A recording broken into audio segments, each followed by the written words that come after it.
안녕하세요. 오늘은 시가 베팅 교육 두 번째 시간 기준봉에 대해서 알아보도록 하겠습니다.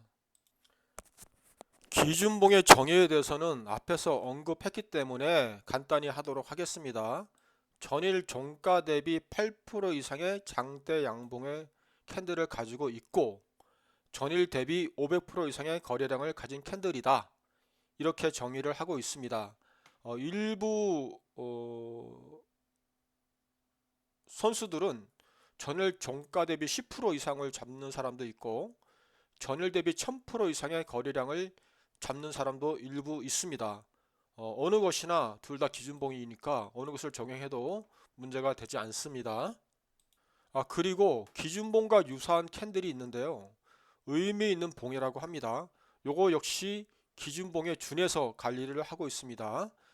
거래량이 약간 부족하다든지 등락률이 약간 부족한 캔들 역시 의미 있는 봉, 기준봉으로 똑같이 생각하시면 되겠습니다.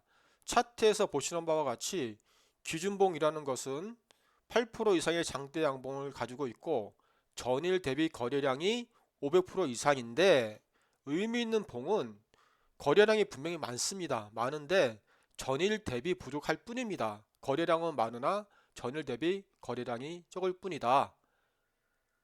캔들 역시 좀 적을 수도 있지만 이런 것을 발견하게 되면 기준봉과 동일하게 생각하시면 되겠습니다.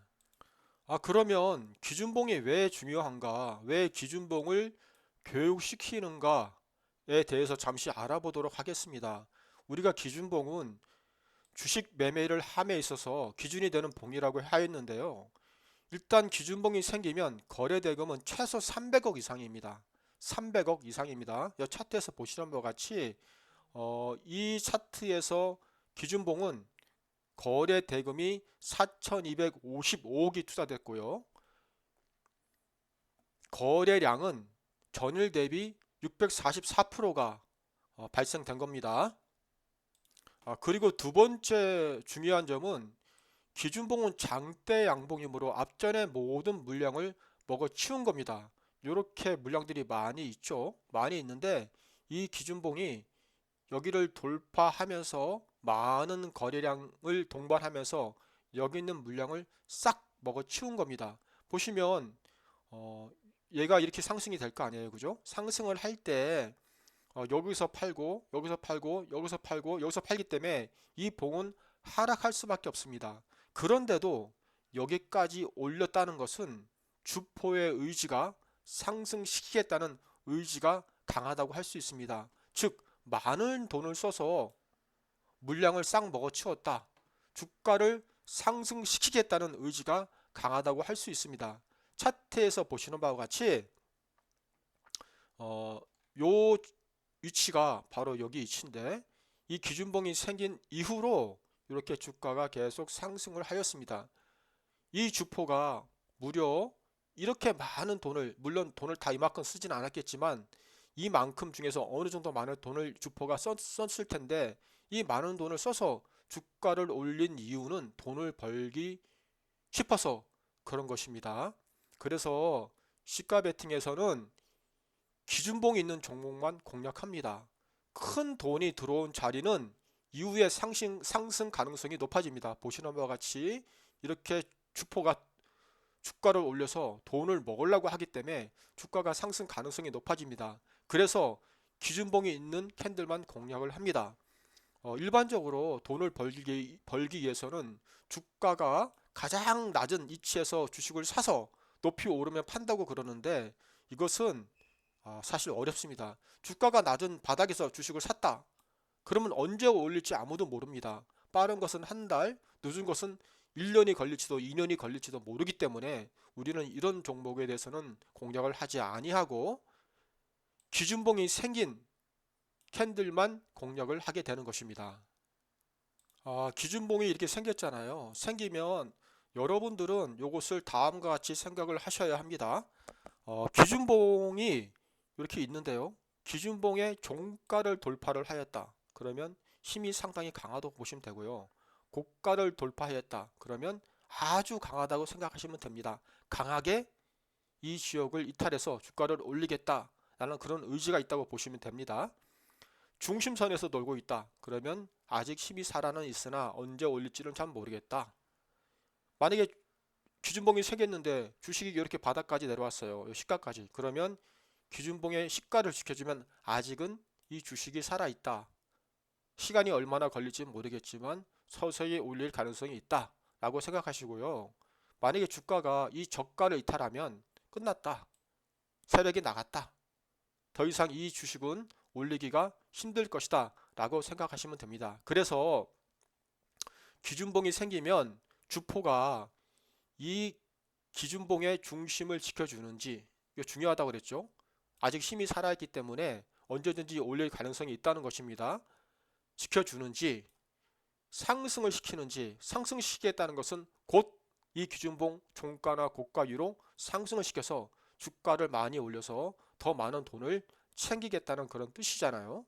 그리고 하락을 시켰다. 그러면 이탈할 가능성이 높기 때문에 기준봉이 생기면 지켜주는지 상승하는지 하락시키는지를 잘 관찰을 하셔야만 합니다. 자, 기준봉이 생겼어요. 그러면 우리는 어떻게 공략을 하냐? 기준봉 다음날 슈팅하는 경우가 있어요. 기준봉 다음날 주가가 팍 오른다. 주가가 여기서 다음날 이렇게 이만큼 올랐잖아요. 물론 나중에 내렸지만 여기서 이렇게 올렸어요.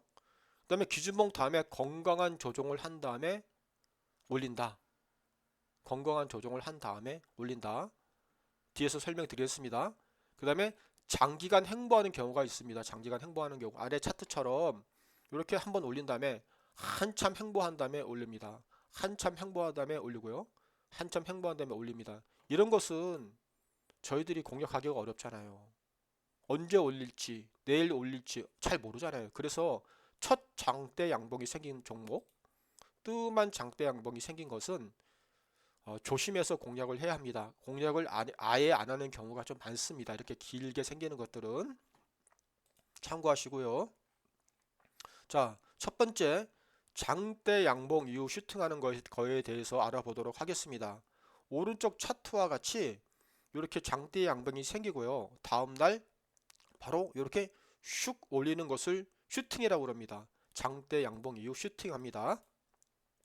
조정이 안 생기고요. 이렇게 조정이 안 생기고 바로 올리는 경우를 슈팅이라고 합니다. 그러면 언제 이런 슈팅이 생기겠나요? 그런 경우는 장대 양봉이 생긴 다음 날 예상 시초가가 힘이 상당히 좋을 경우에 이런 슈팅이 발생될 수가 있습니다. 여기에는 다음과 같은 상황이 조건이 있는데요. 무엇인가 하면 장대 양봉이 생겼을 때 매물대나 이평선을 돌파한 경우, 이렇게 요 단기 매물대나 이평선을 돌파시켰잖아요. 그래서 얘가 장대 기준봉이 생겼어요. 그러면 다음날 힘이 있으면 이 위에서 더 상승할 가능성이 높아집니다. 그리고 두 번째는 이 장대 양봉 캔들이 이점 고점들을 싹 잡아먹은 경우, 이 장대 양봉이 생겼어요. 그 이전 고점들을 싹 먹어치웠죠. 그런 경우에는 다음날 바로 이렇게 슈팅이 될 가능성이 높아집니다. 자, 이거가 건강한 조정인데 건강한 조정 이후에 갭 상승해서 매수세가 몰린 날부터 상승을 하게 되는데 장대 양봉이 생긴 이후 주가가 횡보 또는 하락하고 반드시 거래량이 급감해야 합니다. 이것이 건강한 조정입니다. 이런 것을 건강한 조정이라고 말합니다. 장대 양봉이 생기고 거래량이 감소되죠. 감소되죠. 이렇게 거래량이 감소되는 겁니다. 그러다 어느 날 갑자기 주가가 갭상승한다. 바로 그날이 올리는 날이 되겠습니다. 우측 차트도 장대 양봉 기준봉이 생겼습니다. 바로 상승을 안 시키고 거래량이 급감한 상태에서 횡보 조정 하다가 어느 날 갑자기 갭 상승시켜서 이렇게 상승을 시킵니다. 자, 여기서 잠시 논리 공부를 해봅시다. 이게 장대 양봉이 생긴 차트를 반으로 나눴습니다. 상승할 때의 거래량, 횡보할 때, 조정받을 때의 거래량입니다. 보시면 상승할 때는 이만큼 10이라는 거래량이 들어왔어요. 그 다음날 또 상승시킬 때 50이라는 40이라는 거래량이 들어왔어요. 그러면 이 차트에는 50이라는 힘이 남아 있습니다. 조정받을 때는요, 거래량이 급감해야 되는 이유가 거래량 첫 번째 횡보 조정받을 때는 10, 두 번째는 5, 세 번째 조정받을 때는 3이라는 게 생겼을 때 들어온 것은 50이고 나가는 것은 18개입니다. 그래서 남은 힘은 30이죠. 그러면 이 차트에는 30이라는 힘이 있는 겁니다. 여기에는 아직도 힘이 살아있는 거예요. 힘이 살아있는 거예요. 힘이 살아있는데 갑자기 어느 날 갑자기 이렇게 갭 상승시키면 아, 오늘 올리겠구나. 그렇게 생각하시면 되겠습니다. 힘이 있는 상태에서는 조금만 불을 붙여둬도 확 치고 올라갑니다. 그래서 건강한 조정이 생긴 차트, 이런 차트를 유심히 봐야 합니다. 그러면 다시 한번 종합해 보겠습니다. 기준봉 이후에 슈팅을 하거나 기준봉 이후에 건강한 조정을 하게 되는데요. 기준봉 다음날 슈팅하는 경우에는 예상 체결량이 최소 5% 이상이 돼야 된다. 3일치 평균 거래량이 5% 이상이 돼야지만 슈팅을 할 가능성이 높아지고, 기준봉 이후 건강한 조정의 경우는 전일 거래량 대비 당일 아침 예상 체결량이 2% 이상이 되면은 공략을 할 수가 있습니다. 자, 첫 번째 교육에서 시가 베팅 방법에 대해서 여러분한테 교육을 시켰고, 두 번째 기준봉에 대해서 설명을 드렸는데요. 아까 말한 시가 베팅, 정확히 말하면 고가 베팅인데요. 고가 베팅에서 공략하는 방법과 기준봉 이후의 공략 방법이 약간 상이합니다. 여기에서는 기준봉이 왜 중요한가를 설명하기 위해서 이렇게 말한 거고요. 기준봉 이후에 공략을 할 때 저희가 고가 베팅이 돼야지만 공략을 합니다. 아까 말한 기준봉 이후 공략법이 두 가지가 있다고 그랬는데, 여기에 맞는 검색식이 따로 있어요. 시가 베팅 고가놀이라는 검색식이 따로 있고 10의 건강한 조종이라는 검색식이 있어요. 요것을 검색하면 기준봉 다음날 슈팅하는 종목이 나오고요. 얘 검색기를 돌리면 기준봉 위에 건강한 조정을 위한 검색 결과가 나오게 돼 있습니다. 자, 키움증권 조건 검색 실시간 요청을 한번 보도록 하겠습니다. 여기 보시면 10의 고가놀이라는 항목이 있죠. 요거를 누르고 검색하시면 요렇게 다음날 슈팅하는 종목이 뜹니다. 전날에는 어저께는 이런 게 없어서 이게 종목이 다른 게 나왔는데, 하여튼 이 종목을 클릭을 하시면 고가놀이 슈팅하는 종목이 검색이 되고요. 그 다음에 요 건강한 조정 보이시죠? 얘를 클릭을 하시면 이렇게 조정을 한 뒤에 상승하는 그런 종목, 마찬가지 기준봉 이후에 조정을 하다가 상승한 거, 태성도 마찬가지입니다.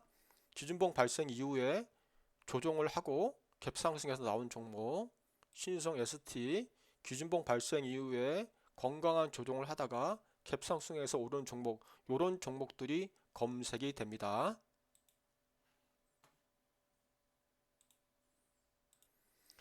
그러면 아까 제가 말씀드린 것처럼 시가 베팅 고가놀이 검색 시가놀이 건강한 조정 검색식을 이용해서 저희들이 매매를 하면 되는데, 문제는 거기서 나온 검색식을 했을 경우에 승률이 낮습니다. 승률이. 저희가 오랜 기간 동안 시간과 돈과 노력을 진짜 많이 들여서 이런 결과를 도출했고, 이런 고가 베팅 방법을 연구를 해봤는데요. 기준봉 이후에 보시면 기준봉이 발생된 이후에 고가 위에서 예상 시가가 생기는 경우도 있고요. 종가 위에서 예상 시가가 이렇게 생기는 경우가 있습니다. 그 다음에 건강한 조정 이후에 고가 위에서 생기는 차트도 있고요. 기준봉 이후에 건강한 조정이 생기는데 종가 위에서 생기는 게 있고요. 그 다음에 요 밑에서 생기는 경우도 이렇게 있어요. 이렇게 생기가 있는데, 이렇게 전부 다 공략을 했을 경우에 승률이 50%도 안 됩니다. 어떤 경우는 상승하고 어떤 경우는 하락하는 경우가 많이 있더라고요. 그래서 저희도 처음에는 이 방법으로 이 검색식을 이용해서 주식 매매를 했을 때 어떤 날은 많이 있다고 어떤 날은 적겠다고 손실을 보고 결국은 마이너스 또는 본전밖에 되질 않더라고요. 그래서 저희가 여러 가지 정말 많은 시간 동안 고생을 해서 해 보니까 고가 베팅 전일 고가 위에서 매수를 하면 수익률이 높더라. 거기다가 신고가인 종목을 공략을 하면 고가 베팅 수익률이 무려 95%나 되는 것을 저희들이 체감을 할 수가 있습니다. 실제로 해보면 거의 100%라고 할 수가 있어요. 저항선 분석만 잘하시면 거의 수익률이 99.9%라고 장담할 수가 있습니다. 자, 이번 시간은 한 가지 더 여러분들한테 말씀을 드리겠습니다. 그러면 저희가 기준봉에 대해서 말씀을 드렸는데 저희들이 고가 베팅을 할 때 기준봉이 있는 종목만 공략을 한다고 그랬는데 기준봉이 없는 경우에도 공략하는 경우가 있습니다. 요거는 여러분들이 좀 주의해서 잘 들어주시길 바랍니다. 이렇게 차트를 보시면 차트하고 거래량의 상관관계를 살펴보면 무엇인가를 돌파를 하면요 거래량이 반드시 급증하게 되어 있습니다. 이렇게 단기 매물대를 돌파를 했을 때 거래량이 급증을 하고요. 장기 이평선을 돌파했을 때도 거래량이 이렇게 많아집니다. 왜 그런가 하면 여기 있는 물량들을 이 사람들이 다 팔 거 아니에요. 얘가 오를수록 계속 팔 거 아니에요. 이익을 벌기 위해서. 그러다 보니까 이 거래량이 많아질 수밖에 없습니다. 정말 거래량이 이렇게 많아지잖아요. 이렇게 많아집니다. 그래서 무엇인가를 돌파하는 차트는 거래량이 많아진다. 그러면 무엇인가를 돌파할 예정인 차트는 우리가 공략해도 되겠다. 왜? 반드시 거래량이 많아지기 때문에. 그래서 여기에 착안해서 시가부터 돌파할 차트를 예상 시가부터 돌파할 차트를 공략을 하시면 여러분들이 돈을 벌 수가 있습니다. 보시면 장기 이평선을 돌파한다든지 매물대를 돌파한다든지 피봇을 돌파했다든지 전일 고가 등을 돌파를 할 예정인 이미 예상 시가부터 돌파한 차트는 공략을 하시면 여러분들이 이익을 볼 수가 있습니다. 요 보시는 바와 같이 이런 단기 매물대가 있는데요. 시가가 여기서 형성이 됐습니다. 그러면 여기는 물량들이 애들이 팔 거 아니에요. 그래서 거래량이 이렇게 많아지고요. 또 이렇게 올린 거는 이것을 돌파하겠다는 주포의 의지가 있기 때문에 결국 이렇게 장대 양봉이 생길 수밖에 없습니다. 그래서 여러분들이 시가에서 공략을 하면은 이만큼 먹을 수가 있는 거죠. 그 다음에 이렇게 장기 이평선을 시가부터 돌파한 종목을 공략했다. 그러면 역시나 이렇게 많은 이익을 볼 수가 있습니다. 사실 피벗 돌파와 전일 고가 돌파도 있는데요. 사실은 이 두 개는 좀 다소 약하고요. 가장 대표적으로 장기 이평선 또는 단기 매물대 또는 장기 매물대를 돌파한 경우에만 이렇게 큰 수익을 낼 수가 있습니다. 한 개가 이런데 두 개가 겹치는 경우가 있잖아요. 예를 들어서 장기 이평선 플러스 매물대를 돌파를 했다. 그런 경우에는 더 힘이 강합니다. 얘가 사실은 보시면 요 단기 매물대 돌파했잖아요. 단기 매물대를 돌파하고 이평선도 돌파한 거예요. 그래서 얘는 더 많이 오른 겁니다. 자, 지금까지 매물대의 중요성에 대해서 여러분한테 말씀드렸는데 궁금한 사항들이 있으면 공부하시다가 궁금한 사항이 있으면 나중에 질문해 주시기 바랍니다.